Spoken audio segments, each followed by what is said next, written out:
Hello and welcome to Main Street Memories. Today we're going to take a trip down memory lane in Coshocton's Main Street. We're going to hear some stories and see some sights of what it looked like in years gone by. I hope you enjoy yourselves and learn something new along the way. January 19th, 1910. Due in part to a small boy losing $1.50, or roughly $40 today, to one in a cigar store, slot machines located in businesses along Main Street were ordered to be turned facing the walls in what would become a battle that was waged for quite a while in Coshocton. By evening, the stores said the machines were not in use, but by night, the wheels were buzzing merrily.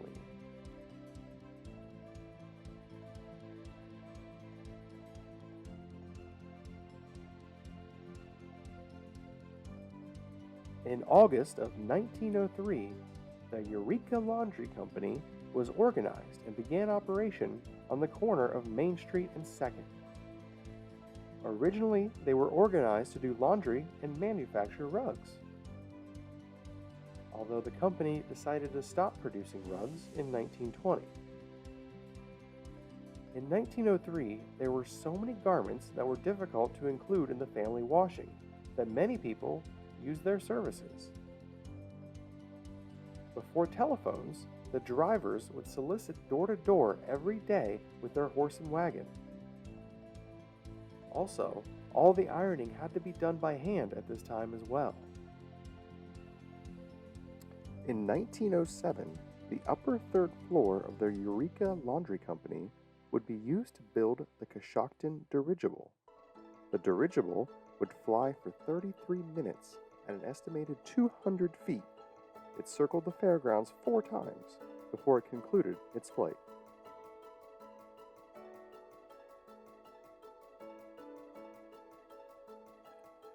October 15th, 1909. Businesses in Coshocton were called upon to list 5 improvements to the city that would make Coshocton better. Nearly all of the lists included a bridge at the end of Main Street across the river.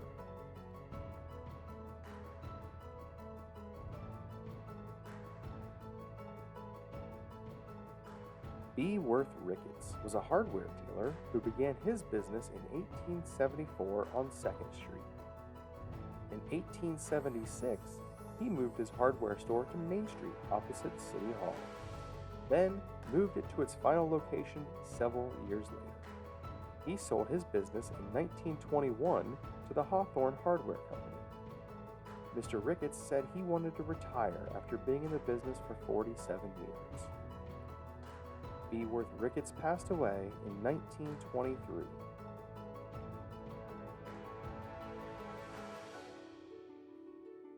December 25th, 1915, the first community celebration of Christmas began at the Court Square with the lighting of a large Christmas tree and festivities.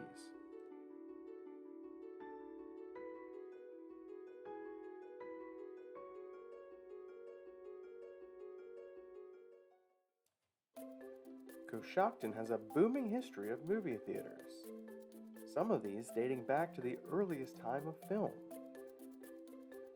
The first one is what we'll discuss now, with John Bruce Irwin. He was a photographer in the late 1800s. He was here when the first motion picture company opened up. They needed some repairs to their equipment, and they hired him to do them.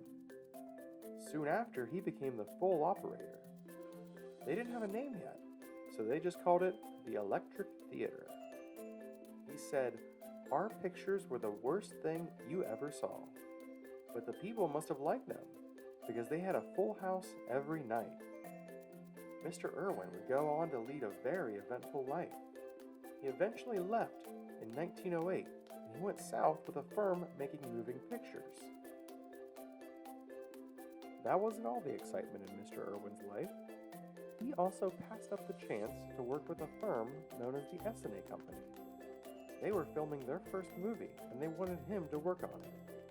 He declined, and unfortunately, they would later be known for all of their Charlie Chaplin films.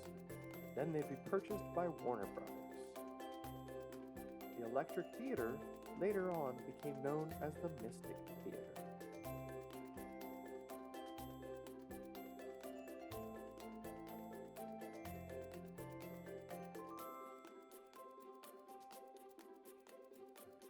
April 14th, 1910. Members of the Businessmen's Association held a meeting the previous night for purposes of discussing the erection of an arch across Main Street that will bear the words Boost Coshocton in 5-foot letters.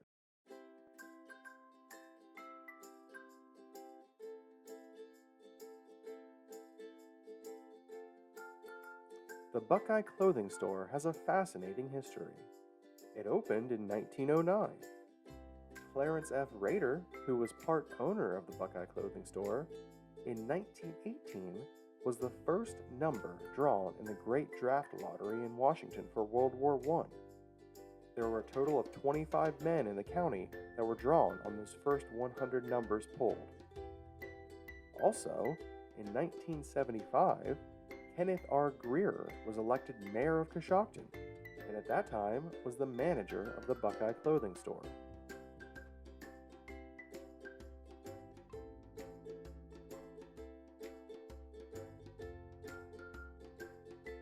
You can't discuss the history of Coshocton movie theaters without mentioning the Chacos brothers.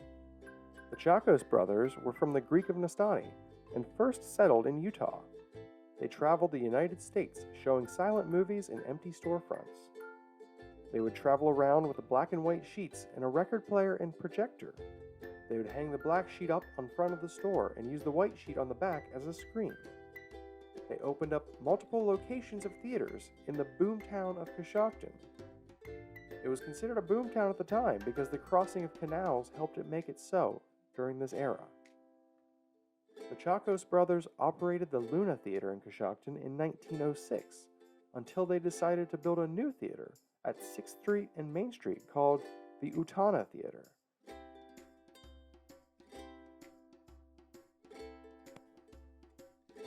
The Utana Theater opened up on June 12, 1911, in the Hunter Building where the Willard Pool Hall used to be. The first thing shown there was the Indian Maiden's Lesson, and they also passed out free carnations for all. Evidence would suggest that the Utana Theater was named because of the time the Chacos brothers spent in Utah. The theater was never equipped for sound, though, and discontinued operations in April of 1931, and the entire contents of the theater were put up for sale.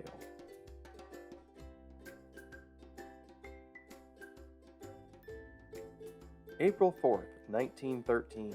Discussion for a bridge at the end of Main Street is brought up.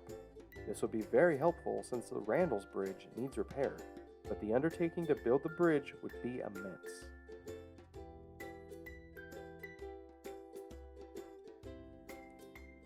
The Fountain Dry Goods Store is a staple of Coshocton's Main Street. It opened at 520 Main Street in 1888. It was owned by Don and Gretchen Ludwig. It got its name for the fountain that was located inside the store for many years. In 1910, they installed an iceless soda fountain in the store. This was the only of its kind in all of Coshocton, and it cost $2,000 at the time, which is over $55,000 today. This building housed everything from a phonograph office to a post office, all while selling nearly anything imaginable. In 2004, Sprint Print moved into this location.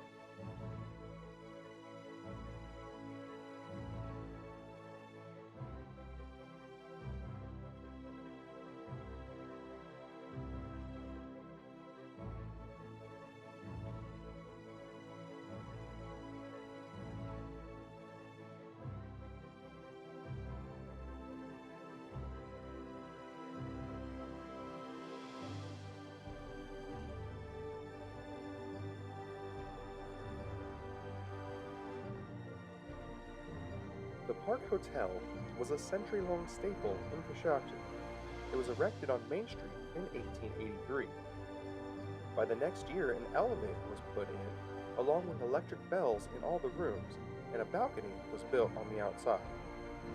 1888, was a big year for the hotel, as electric lights were installed inside. A few years later, in 1891, the hotel was used mainly as housing for railroad contractors as they built the Walhonding Valley Railroad. The hotel has an unfortunate history of terrible fires, though, to mar its beauty and wonder. The first was recorded just a few years after it was built, when in 1886, some soot in the chimney ignited, not causing too much damage though. 1946 was the first disaster to really strike the hotel. A fire engulfing the building decimated it. It took the fire brigade 6 hours to battle the fire, and the loss racked up to $250,000 in damages. The fire's origin was never conclusively decided, but believed to have started in the basement of the Spot drugstore, which was in the first floor of the hotel at the time. Smoke from the fire was said to have been seen from motorists as far as 7 miles away. The building housed Spot drugstore, Karen Hall's women clothing store, coffee shop, and John Brown's Parkview Billiards, as well as 84 guests at the time of the blaze. Thankfully, nobody was injured though. In 1985, the Park Hotel was planned to be turned into apartments and dining facilities. This was also the year that the state fire marshal sent a letter to the building owner stating that a fire suppression system must be installed before a hotel license would be renewed. A dark sign foreshadowing the fate of the once glorious hotel. The last blaze occurred in 2005 and was the final nail in the proverbial coffin of the hotel. At that time, the hotel had been closed down for over 20 years, and at this time, there were homeless people squatting out in the abandoned building. One night, some teenagers created a fire which eventually engulfed the building. One of the teens was convicted of a felony for starting the fire and was sent to prison. But many people believed the hotel was in badly needed repair, and it was only a matter of time before something bad like this happened. After this, the burnt-down building was an eyesore and a constant debate of who should clean it up. Finally, the location was turned into an art park, where it has already garnered esteem from around the world.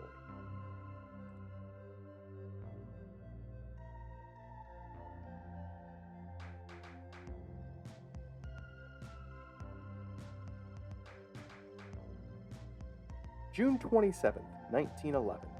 Thousands show up on Main Street for a large pageant to celebrate Fraternal Day.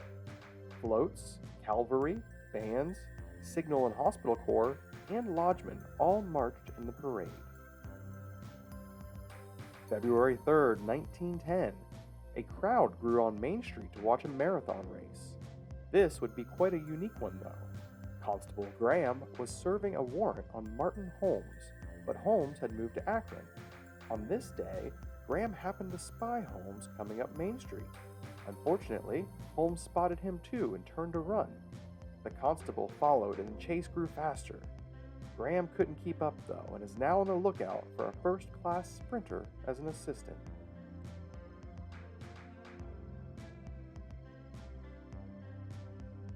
January 21st, 1910. The retainment of public hitching racks along Main Street were requested at City Council. They would be useful for farmers coming to shop along Main Street, but some people leave their horses hitched for long periods of time without blankets in the freezing cold, or out in the sweltering heat of summer without care.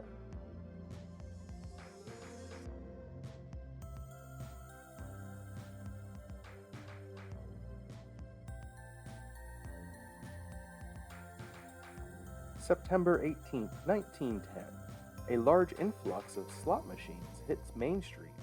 Many of these are of new designs, and parents fear their kids will be too tempted by them. Over the next year, slot machines will be banned, yet keep appearing back in various bars and restaurants on Main Street.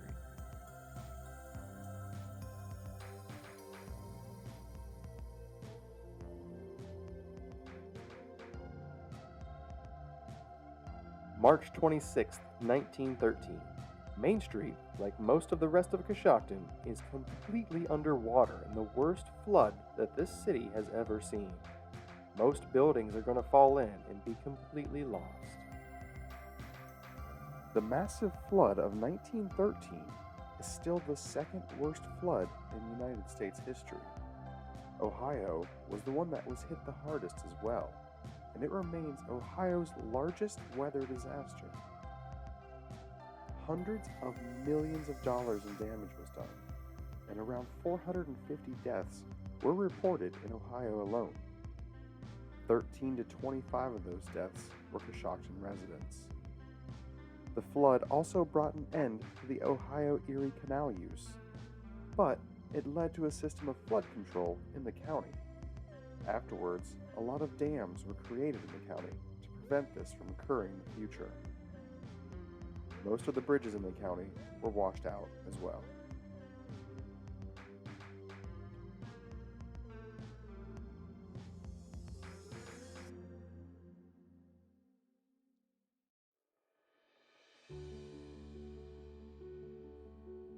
September 15th, 1915, the first Coshocton Fall Festival takes place on Main Street.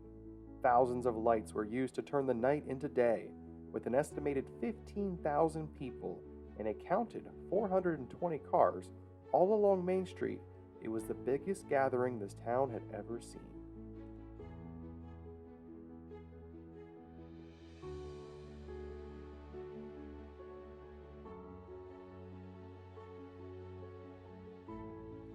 The McDowell Building.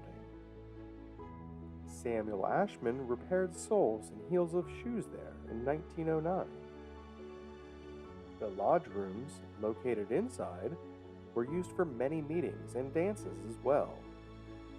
The Knights of Columbus had their headquarters there. There was also a Pentel's confectionery store.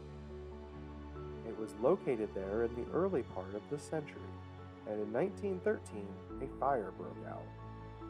The total damage was estimated at $4,000 at the time, or over $105,000 now. Belief was made that the blaze was started from a faulty wiring. In the 1920s, this place housed a woman's ready-to-wear chain, and then a New York chain clothing store.